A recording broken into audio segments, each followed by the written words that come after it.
때문입니다. 우리 사랑하는 오늘 말씀은 계시록 9장 1절로 12절까지 말씀인데요. 오늘 본문은 9장 1절, 2절, 3절, 11절, 12절 이렇게 참고하면서 말씀을 나누도록 하겠습니다. 제목은 다섯 번째 나팔의 재앙, 이렇게 성경에 있는 그대로 제목을 하고 다섯째 나팔 보면 어떤 일이 있나 참고해 봅시다. 자, 1절 함께 본도록 합니다. 시작. 다섯째 천사가 나팔을 불매 내가 보니 하늘에서 땅에 떨어진 별 하나가 있는데 저가 무적경의 열쇠를 받았더라. 저가 무적경을 여니 그 구멍에서 큰 풀매 연기가 올라오매 해와 연기가 그 구멍의 연기로 인하여 어두워지며 또 황충이 연기 가운데로부터 땅 위에 나오매 저희가 땅에 있는 정갈의 권세 같은 권세를 받았더라. 저에게 임금이 있으니 무적경의 사자라. 히브리음으로 이름은 아바돈이요 헬라음으로 이름은 아블루온이더라. 첫째 화는 지나갔으나 보라 아직도 이후에 화 둘이 있으리로다. 아멘. 주님의 성령 기도합시다. 주님의 성령 지금 이곳에 임하소서.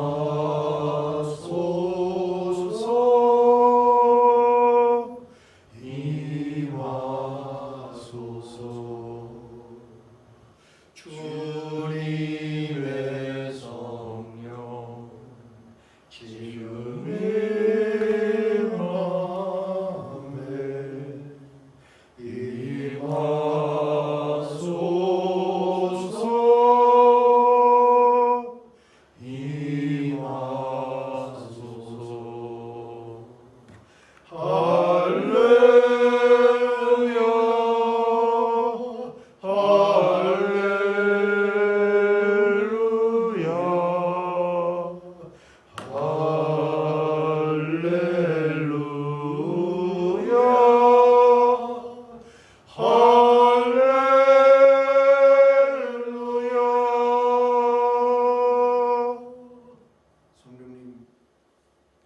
머리 숙인 저희들 심령 깊은 곳 열어주시고 오셔서 좌정하시고 우리의 마음과 생각을 성령의 능력 안에 붙들어서 오늘 주신 말씀과 온전하게 연합되게 하옵소서.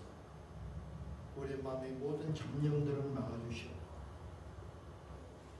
악한 사탄 마귀의 속삭임도 막아주시고 주신 말씀이 생명수가 되고 우리의 마음과 생각 가는 길에 등불이 될 수 있도록 축복해 주시옵소서. 부정한 점은 십자가 뒤에 가려주시고 허락하신 말씀만 온전하게 전하게 성령님 도와 주시옵소서. 우리 주 예수 그리스도를 의지하고 간절한 마음으로 기도드렸사옵나이다.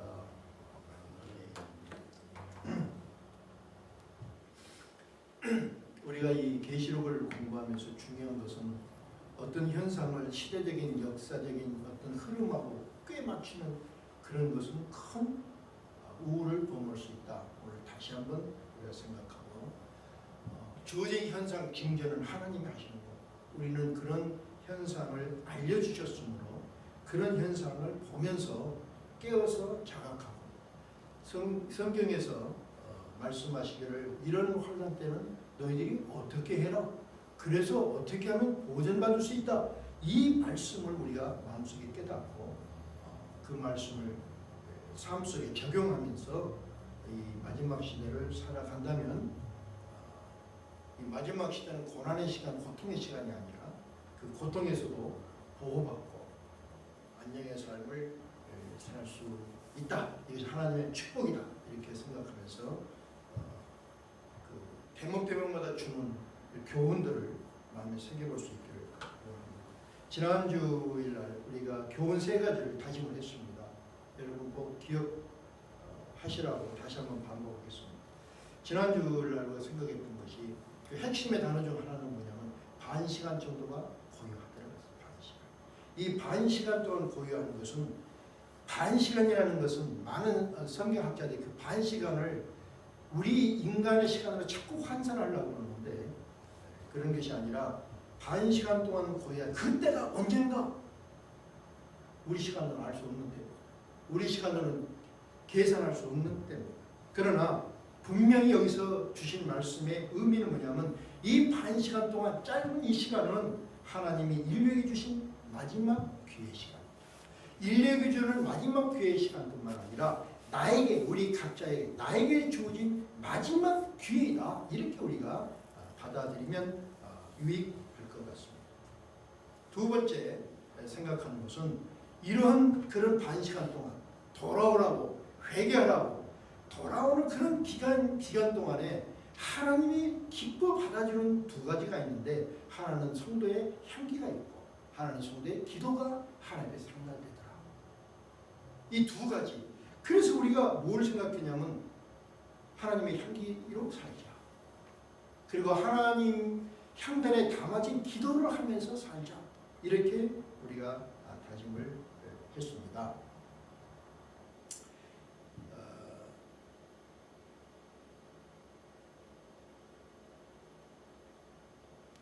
사는 것이 또 신앙생활이 그냥 나를 위해서 신앙생활을 하는 것이 아니라 그 본질의 의미를 우리가 찾았을 때 삶의 본질을 잘 이해하고 또 우리 살아가는 삶이 의미 있고 가치 있는 삶을 살 수 있다 이렇게 생각합니다. 그래서 오늘 여러분 꼭 다짐을 할 수 있기를 하나님 나는 하나님의 향기다. 하나님의 향기를 드리자. 그런데 어떻게 하나님의 향기를 드리는가? 성경에 말씀하시기를 너의 십자가를 지고 나를 따르라. 그래서 우리 각자의 십자가를 지고 예수님의 길을 따르면 그 삶의 모습을 보면서 얼만큼 많이가 아니라 그 본질적인 마음을 하나님이 보면서 하나님은 향기를 맡으신다 하는 것을 생각했고 우리 기도가 어떤 기도가 되어야 되느냐 이 시대의 그 불의 또 어두운 것 이런 것을 보면서 비진리를 질타할 수 있는 그래서 하나님의 의가 드러날 수 있는 그런 기도가 이 마지막 시대에 사는 성도의 기도가 되어야 된다. 이 기도가 하나님 앞에 담아진다. 이 두 가지를 여러분 꼭 기억하시고 이 말씀으로 어두운 이 시대를 살아가는 그런 신앙의 지혜자가 여러분과 제가 될 수 있기를 바랍니다. 근데 저는 이렇게 말씀하면서 이렇게 내 삶을 이렇게 비춰보거든요. 근데 하나님께 향기는 되는 것 같아요. 언제나 내 마음 중심에는 하나님 뜻 이루어가면서 살려고 노력하니까 그 향기가 되는 것 같은데 그 기도가 이 시대를 질타하면서 하나님의 의가 드러나는 기도를 해야 되는데 내 기도를 쭉 돌아보면 세상하고 부딪힐 일이 별로 없으니까 세상을 질타할 일이 별로 없더라고요, 요즘은. 그래 요즘은 이제 유튜브나 이렇게 보면서 잘못된 그 인포메이션이 나오고 잘못된 것 나오면 참 세상이 이렇구나 이렇게 하지 분노할 일이 별로 없어서 이것도 좀 문제가 있구나 이런 생각을 합니다. 어쨌든 우리가 비진리를 보면 분노하고 올바른 진리가 회복되고 하나님의 의가 가려지고 하나님의 명예가 가려지면 분노할 수 있는 그런 마음을 가져야 된다 이렇게 생각합니다. 자, 본문 9장을 우리가 넘어가는데 지난주는 나팔 재앙의 첫 번째부터 네 번째 나팔 재앙을 우리가 상고했습니다. 오늘 이후부터는 다섯 번째, 여섯 번째 두 가지 나팔이 불자 일어나는 재앙을 알려주는데 이 재앙은 나팔이 불어갈수록 재앙의 강도가 더욱더 아주 강력해집니다. 그래서 네 번째까지의 그런 재앙보다 다섯 번째, 여섯 번째 재앙은 훨씬 더 강력한 것이다. 그래서 나눠봤습니다. 한꺼번에 다 하지 말고 뭐 급할 거 없으니까 다섯째 나팔이 불면 어떤 일이 나는가 이것을 같이 한번 말씀만 그대로 상고하면서 이해해 볼 수 있기를 바랍니다. 1절을 우리 함께 봉독해 보시죠. 1절 시작. 다섯째 천사가 나팔을 불매 내가 보니 하늘에서 땅에 떨어진 별 하나가 있는데 저가 무적행의 열쇠를 받았더라. 오늘 이 1절의 말씀에서 핵심은 뭐냐면 다섯째 천사가 나팔을 부니까 하늘에서 별이 하나가 떨어진다. 하늘에서 별이 하나가 떨어진다. 그런데 떨어진 그 별이 뭘 하냐면 무적행의 열쇠를 받았다. 이 두 가지를 해석하고 넘어가도록 해보십시다. 먼저 이 다섯째 천사가 나팔을 분다. 많은 성경학자는 이때를 뭐라고 말하냐면 전 7년 환란기 중에서 전 3년 반의 마지막 때다 이렇게 학자들은 말합니다. 이렇게 학자들 말하는 것은 우리가 무엇을 이해하면 이게 학술적으로 구분했을 뿐이지 우리 시간으로 계산해서는 안 된다 이렇게 또 한번 다짐을 하고 어쨌든 어떤 재앙의 한 중간만큼 없구나 하고 우리가 이해해 볼 수 있으면 됩니다. 이때 한 중간만큼 재앙이 오는 한 중간만큼에 어떤 일이 벌어지냐면 하늘에서 땅에 떨어진 별 하나가 있더라. 하늘에서 별이 떨어질 것이다 아니라 이미 떨어졌어요. 이미 하늘에서 땅에 떨어진 별 하나 있더라. 그럼 이 별은 어떤 존재인가? 계시록 12장 7절에 보니까 이렇게 말씀하고 있어요. 하늘에서 전쟁이 있으니 미가엘과 그의 천사들이 영으로 더불어 싸울세 영과 그의 사자들도 싸우니 이기지 못하여. 참 중요한 말씀이 있습니다. 8절에 이기지 못하여 다시 하늘에서 저의 있을 곳을 얻지 못한지라 곧 용이 되어 쫓기니 이 자가 누군가 하니 곧 용이라고 말해요. 곧 용이 되어 쫓기니 이 용이 누구냐면 옛뱀 마귀라고도 하고 사단이라고도 하는 온 천하를 꿰는 자라 땅으로 내어 쫓기니 그의 사자들도 저와 함께 내어 쫓기니라 이렇게 말씀하고 있습니다. 그래서 이 어떤 중간 환란기에서 하늘에서 떨어진 이미 떨어진 별 하나가 있는데 그 하늘에서 떨어진 별이 뭐냐? 곧 용, 옛뱀, 마귀라 우리가 이렇게 이해해 볼 수 있습니다.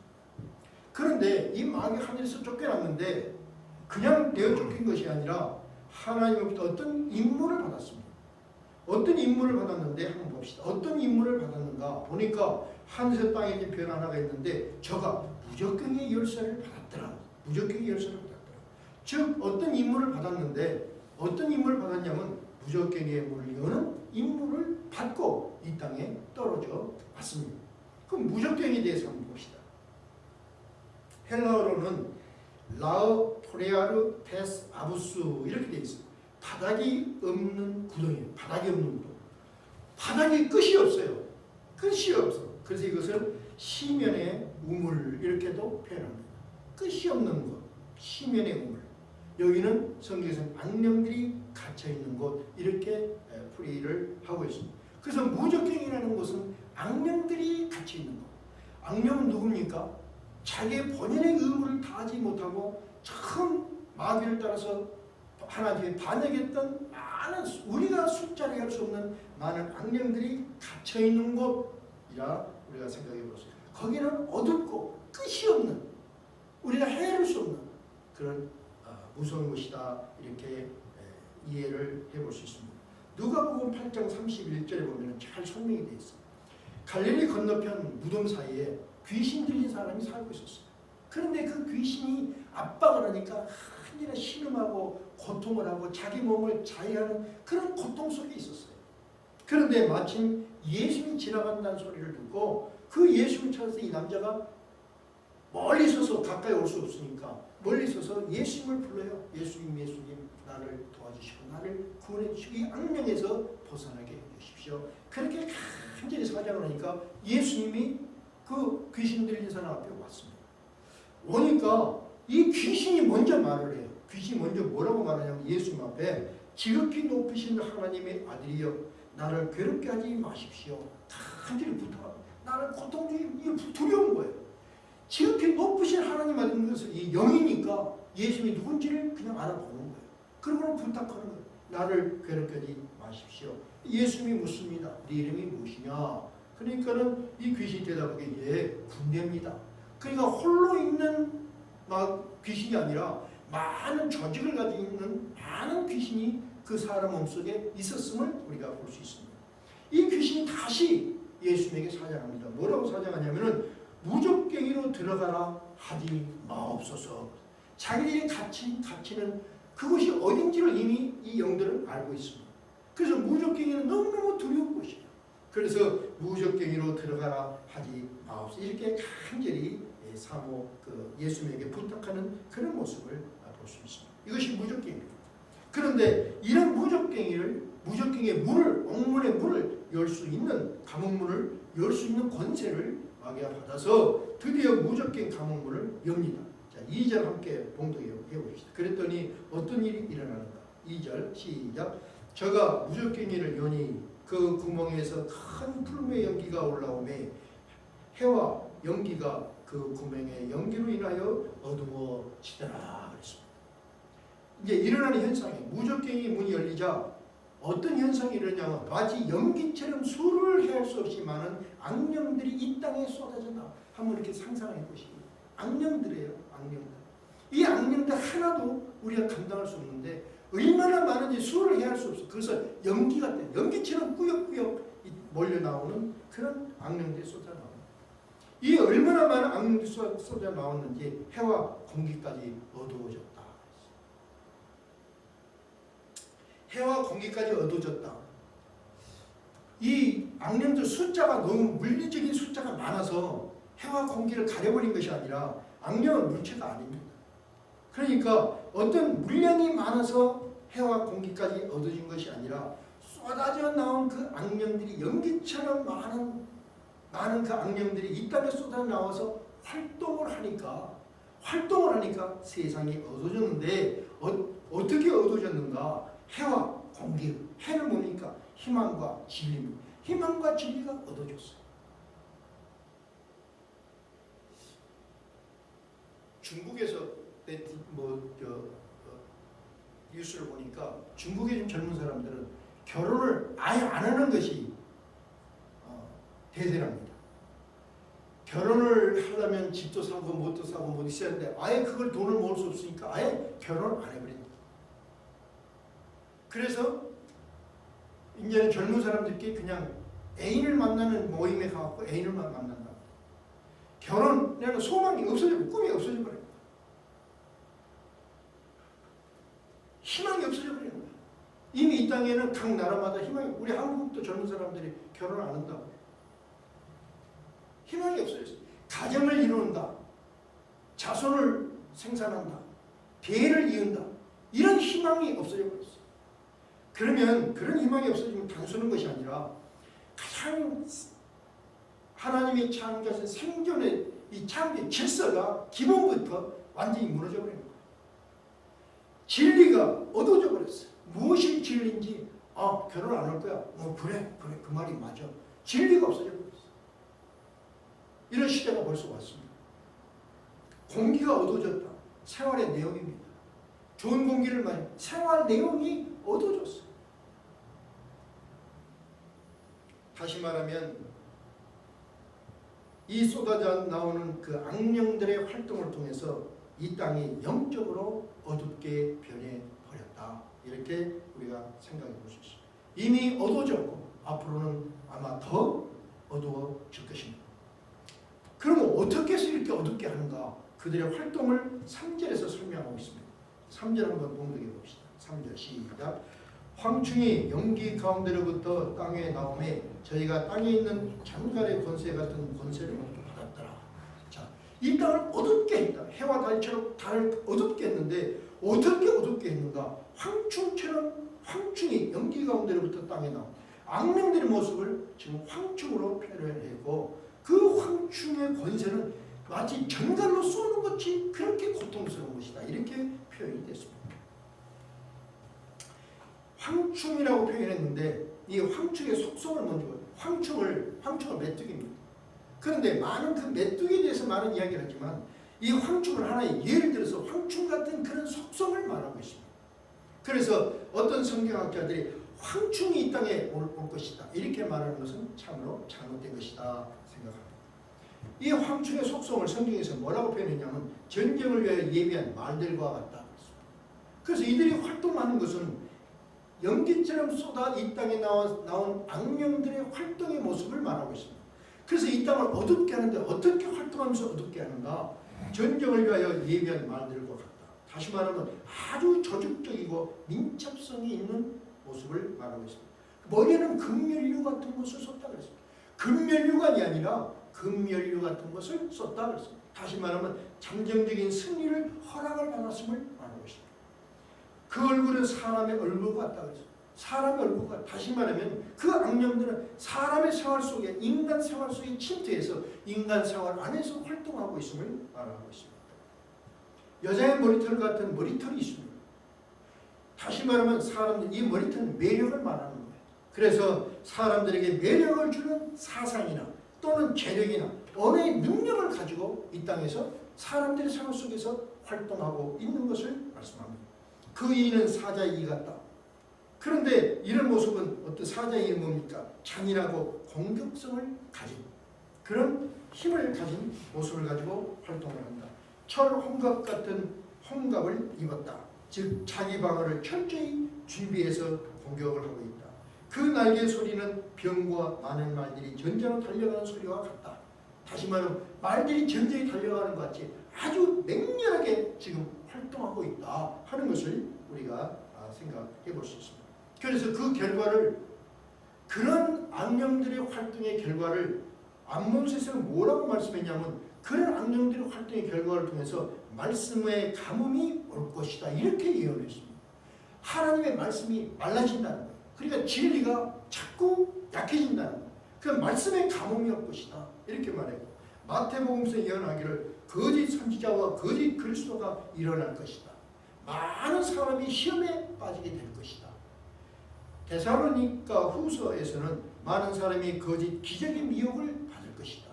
다시 말하면 영적, 정신적 혼돈과 갈등이 어두워지고 깊어질 것을 지금 암몬서에서도 마태복음에서도 데살로니가에서도 예언을 하고 있습니다. 그러니까 그렇게 어두워지고 맹렬히 활동하는 모습이 어떤 거냐? 말씀의 기간, 거짓 선지자, 거짓 그리스도. 그래서 영적으로, 정신적으로, 감성적으로 진리를 따라가는 것이 아니라 완전히 어둠을 진리로 잘못 바꿔서 사는 그런 혼돈과 갈등이 깊어질 것이다. 이 말씀 다시 한번 우리 깊이 생각해 볼 필요가 있습니다. 이런 정신적 혼돈, 갈등, 사상적인 것, 공산주의. 우리 하나 대표적으로 생각해 보면 이북에서 북한의 무슨 주의죠?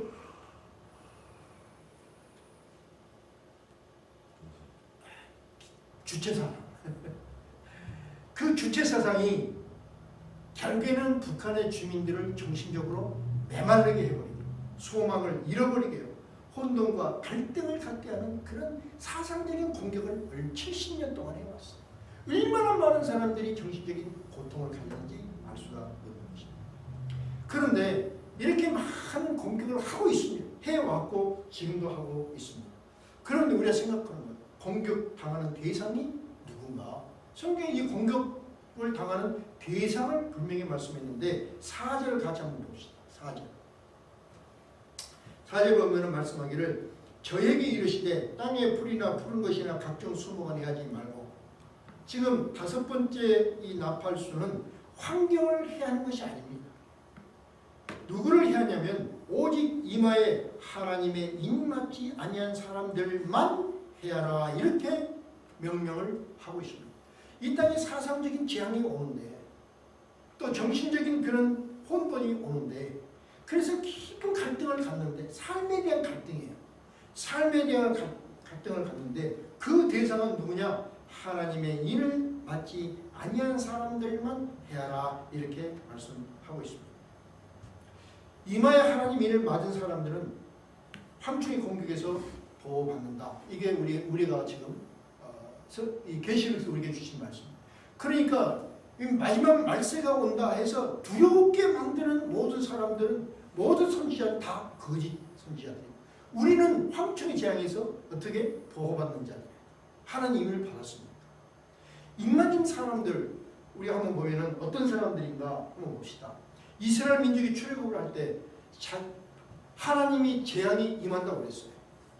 그러는데 그러면 마지막 재앙이 뭐냐? 가장 강한 것이 장자의 재앙이에요.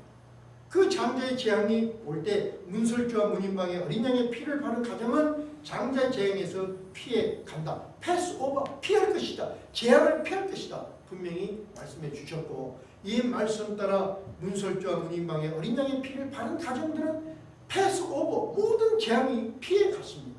내가 재앙을 피한 것이 아니라 재앙이 나를 피해 간 거예요. 이 원리입니다. 시편 50편 15절에 이런 말씀이 있어요. 환난 날에 나를 부르라. 내가 너를 건지리니 내가 나를 영원롭게 하리로다.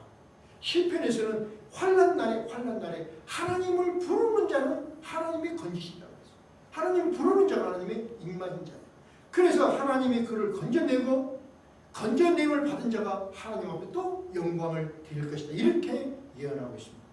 예수님은 분명히 말씀하시기를 나를 보내신 분의 뜻은 내게 맡기신 사람을 하나도 잃지 않고 마지막 날에 모두 살리는 것이다. 환난이 아무리 많이 와도 예수님의 사람, 예수님의 인을 받은 사람, 예수님을 구원해주로 고백하는 사람들은 어떤 환난이 와도 예수님이 보호하신다고 분명히 말씀하셨습니다. 이 말씀이 믿어지시길 축원합니다. 그래서 환난이 와도 우리는 든든하게 갈 수 있는 것입니다. 그러면 우리가 확인해 보는 거예요. 정말 나는 하나님의 인을 받았는가? 하나님이 이마에 내 하나님이 쳐져 있는가? 그래야 보호받는다. 생각해 보는 거예요. 어떻게 확인해 볼 수 있는가? 두 가지로 확인해 볼 수 있습니다. 진실로 나는 예수님이 나의 구원의 자로 분명히 믿습니다. 예수님이 나의 구원자를 분명히 믿고 분명히 감사하고 감격하고 있습니까? 그 십자가 보혈이 나를 씻기고 또 씻긴다고 분명히 믿습니까? 믿는다면 아멘. 이 아멘 소리가 분명히 나와야 됩니다. 또 하나는 진실로 나는 죽었고 이제 예수님 안에서 예수를 산다고 분명히 고백할 수 있습니까?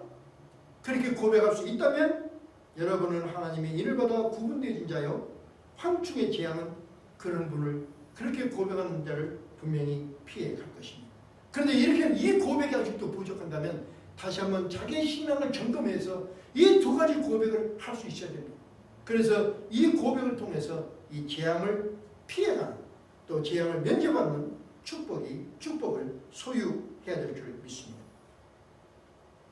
이 황충의 재앙의 활동 기간이 있는데 그 활동 기간을 다 한번 봅시다. 뭐라고 말씀했는가? 5절 함께 봉독해 봅시다.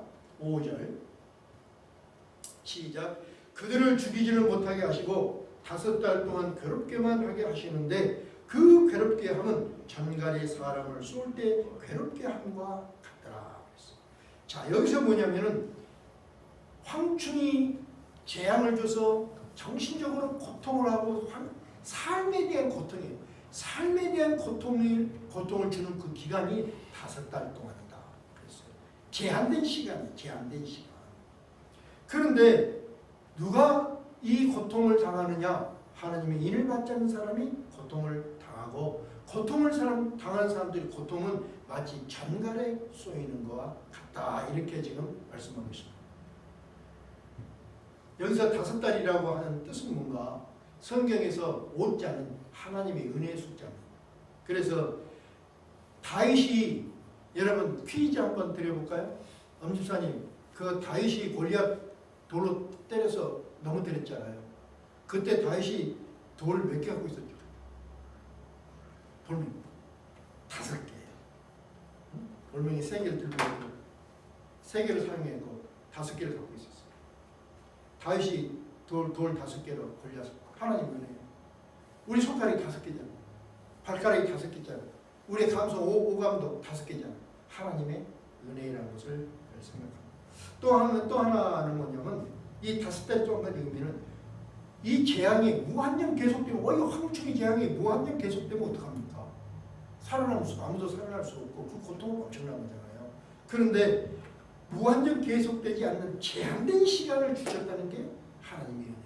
이 시간을 회개하고 다시 돌아올 수 있는 기회를 주셨다는 하나님의 은혜의 시간이다. 우리 이렇게 생각을 해볼 수 있습니다. 그러나 이 5달 동안 더 하나님께 돌아올 수 있는 사람들은 하나님에게 은혜를 받은 시간이요. 하나님께 돌아오지 못하는 자들은 황충으로부터 공격을 받고 전갈의 고통을 받는다.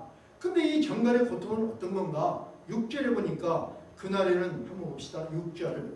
그날에는 사람들이 죽기를 구하여도 얻지 못하고 죽고 싶으나 죽음이 저희를 피하리로다. 여러분 성경에서 자살을 금하고 있습니다. 그렇죠. 그런데 자살 충동을 느낄 때가 많이 있습니다. 그 자살 충동은 누가 주는가? 그 마귀가 주는 거예요. 그렇잖아요. 고통은 차라리 죽어버리는 게 더 좋겠다. 이게 너무 고통스러웁니다. 그런 고통이 많이 있습니다. 그런데 죽을 수가 없으니까 더 고통스러운 것입니다. 죽기를 구하여도 죽을 수 없는 고통이 어떤 걸까? 차라리 죽어버렸으면 좋겠다는 고통이 어떤 걸까? 욥기에서는 이렇게 설명을 하고 있습니다. 그게 몸에 자해르고 상처를 그런 것이 아니고 욥은 이렇게 말해요. 욥기 3장 24절에 이런 말이에요. 나는 먹기 전에 탄식이 나며, 그죠? 밥 먹는 것보다 근심 의미가 더 많은 거예요. 이게 죽는 것 같은 고통입니다. 내 밥을 먹을 때마다 탄식이 나면 어떡합니까? 저는 한때 그랬어요. 혼자 밥을 먹는데 정말 싫다. 혼자 밥 먹는 거 정말 싫다.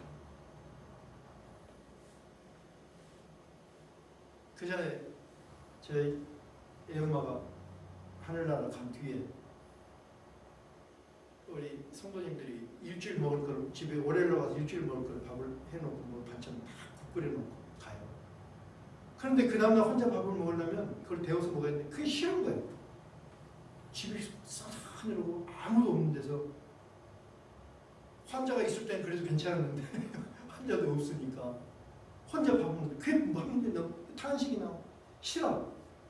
그래서 한 수요일쯤 되면 음식 다 갖다 버리는 거예요. 매주마다 한 2달 그랬어. 그러고는 이제 음식 하지 말라고. 한 2달 그랬어. 그냥 먹질 못하니까 하늘이 뱅뱅뱅뱅 도는 거예요. 정말 먹기 전에 탄식이 나고 이것처럼 고통스러운 거예요. 배는 고픈데 밥 먹을 때 되면 탄식이 나오고 이것처럼 고통이 어디 있습니까? 또 욥은 이런 말이에요. 나의 앓는 소리는 물이 쏟아지는 것 같다. 그렇죠? 그 고통 소리가 신음소리가 물이 쏟아지는 것처럼 물이 콸콸콸 쏟아지는 것처럼 신음과 고통과 탄식이 나요. 이런 고통이 우리에게도 언제나 올 수 있다.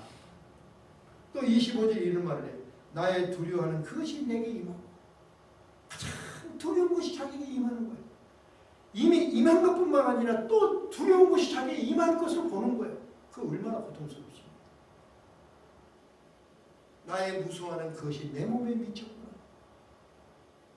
그 갈등이 여러분 그 갈등은 생각해보세요. 무슨 범죄자가 곧 경찰이 자기를 잡으러 와서 저 문 앞에 수갑을 가지고 총 들고 자기한테 오는 그런 기분 아니겠어요? 그런 고통. 26절에 보니까 평강도 없고. 자, 어떤 삶이 죽음만 하고 바꿀 만큼 고통인가? 평강도 없는 삶.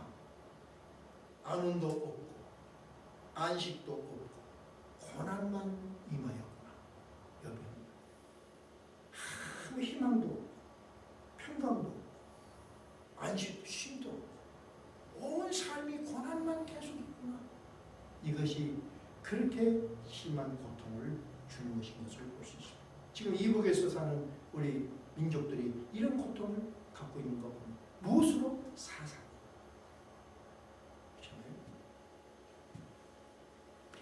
이 악한 영들이 이렇게 무섭게 활동을 하는데 이 활동 목적이 뭔가? 목적 11절에 한번 봅시다. 11절 저에게 임금이 있으니 무적행의 사자라. 히브리음으로 이름은 아바돈이요 헬라음으로 이름은 아블론이라. 이렇게 말하고 있습니다.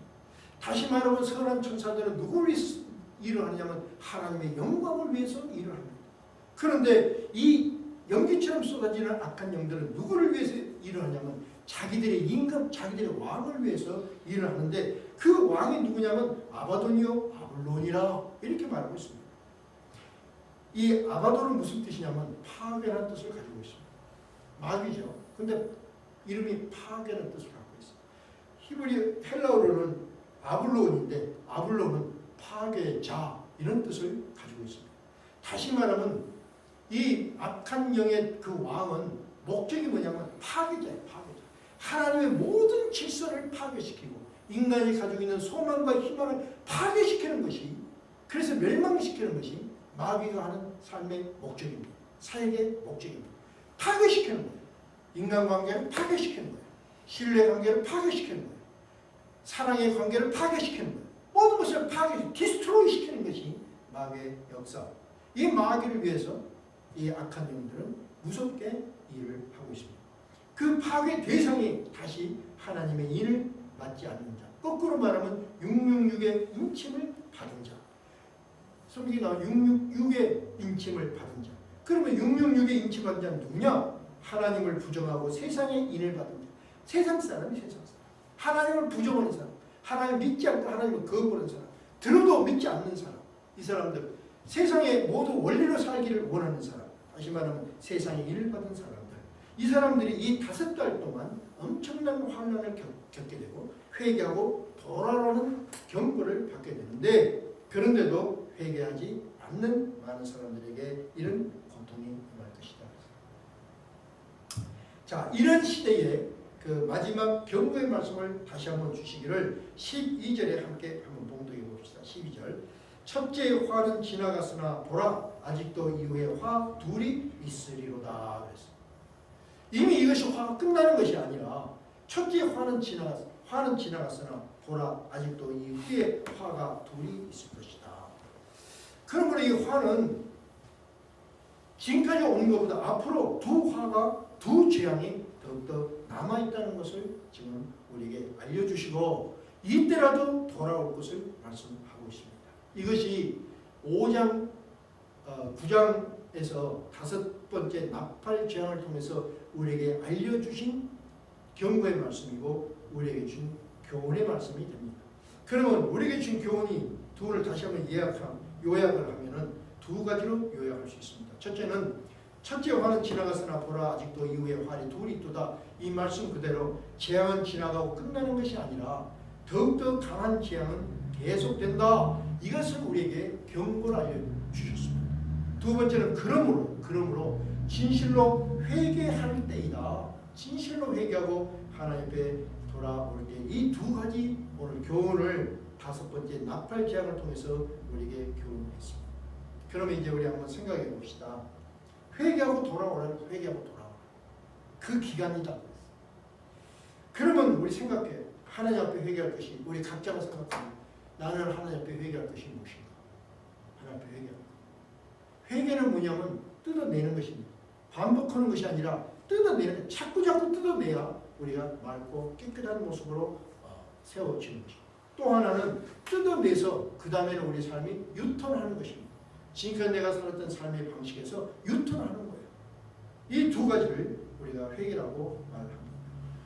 오늘 이 시간 우리 사랑하는 성도님들이 성령의 도우심으로 반복되는 잘못들을 뜯어내고 유턴의 길을 찾으시기를 진심으로 축원을 드립니다. 기도합시다. 아버지 하나님, 우리 주님은 이 땅에 반드시 심판주로 오실 거고 그때 나팔이 불려서 이 세상 사람들을 깨우칠 때입니다. 그 나팔 불 때 우리 모두 주님 앞에 들림받아서 정말 우리 본향으로 돌아가는 그런 승리를 우리가 가져야 됩니다. 그러기 위해서는 이 환난을 잘 견디고 이 환난 속에서 보호를 받아야 됩니다. 이 시간 간절히 간구하며 기도합니다. 이 마지막 시대에 우리에게 주어진 이 시간은 짧은 시간이요 우리에게 회개하고 돌아오라고 기다리는 그런 시간인 것을 생각합니다. 이 시간 머릿속에 당신의 백성들이 무엇을 회개하고 어디에서 유턴할 것인가를 생각하고 그 문제를 찾아낼 수 있도록 성령님 이 시간 지혜 주시고 축복해 주시고 알게 하여 주시고 정말 진실로 여기서 돌아나오리라는 결단을 할 수 있도록 이 시간 축복해 주시옵소서. 재앙은 지나가고 끝나는 것이 아니라 더 강한 재앙은 계속된다는 것을 알려주셨고 지금은 진실로 회개할 때이다고 이 두 가지 교훈을 마음에 새기고 성령님의 도우심으로 반복되는 잘못들을 뜯어내고 유턴의 길을 가리라 다짐하며 세상으로 다시 출발하는 예수 십자가 성도님들 그리고 함께 동명상으로 예배드리는 모든 분들 위해 성부, 성자, 성령 하나님의 보호, 인도 충만하시니 시작하는 한 주간의 시간마다 사건마다에 함께 하옵시기를 대속하신 우리 주 예수 그리스도 십자가를 의지하며 간절히 축원하옵나이다.